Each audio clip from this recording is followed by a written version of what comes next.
Diary of a Bus Driver. So after last week's video and the brief mention of driving buses, I had quite a few inboxes requesting that I actually do Diary of a Bus Driver.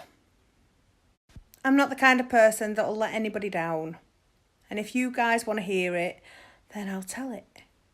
So maybe once a month I'll do Diary of a Bus Driver, where I tell you stories of shit that happened to me while I was driving buses. These are all true, by the way.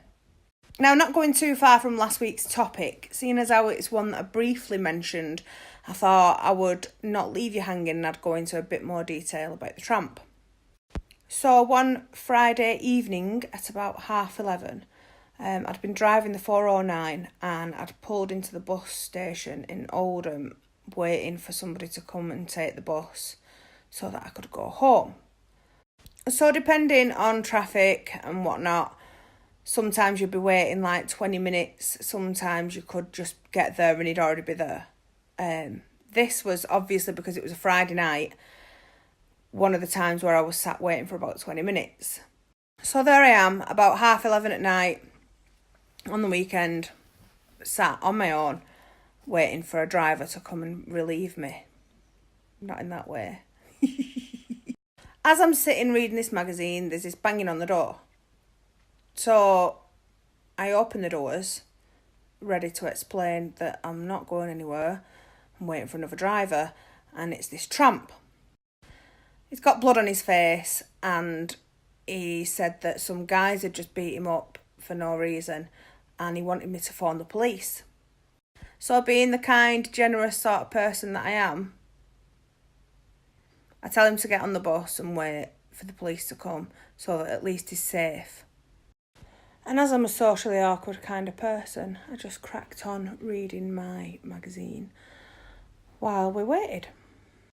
About 8 to 10 minutes later, the police rock up, and so does my fellow bus driver to take over. So I said to the guy, right, the police are here. And I got out of the cab, and above the bus doors, there's this emergency panel where you can open the doors and close the doors. So as I've leant over to press the button to open the door, he licks me. Actually licks my face. He's standing to the side of me, and I've sort of leant forward to press the button, and as I've done that, he's just like gone to the side of my face and just like gone, I don't do physical contact at the best of times, so I was fucking mortified. I'm standing there like completely in shock, not moving, not knowing what to do. And then he goes, thanks very much, you've really, really helped me out, thank you, and gets off the bus. And I'm still standing there. My fellow bus driver's standing there. What the fuck has just happened? And I'm standing there. What the fuck has just happened? And then he says, oh, you've got blood on your collar. Nope, that's it. Get me the fuck out of here. I've had it. Fuck all the way off. Oh, why does shit like this happen to me? So I had to phone my then boyfriend to run down to the bus garage, because I had the car, and meet me with wet wipes because I was freaking the fuck out. I didn't even have a jab or anything. Like, I went to the doctors.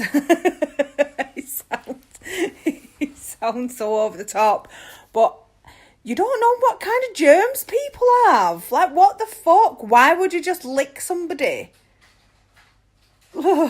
And there you have it.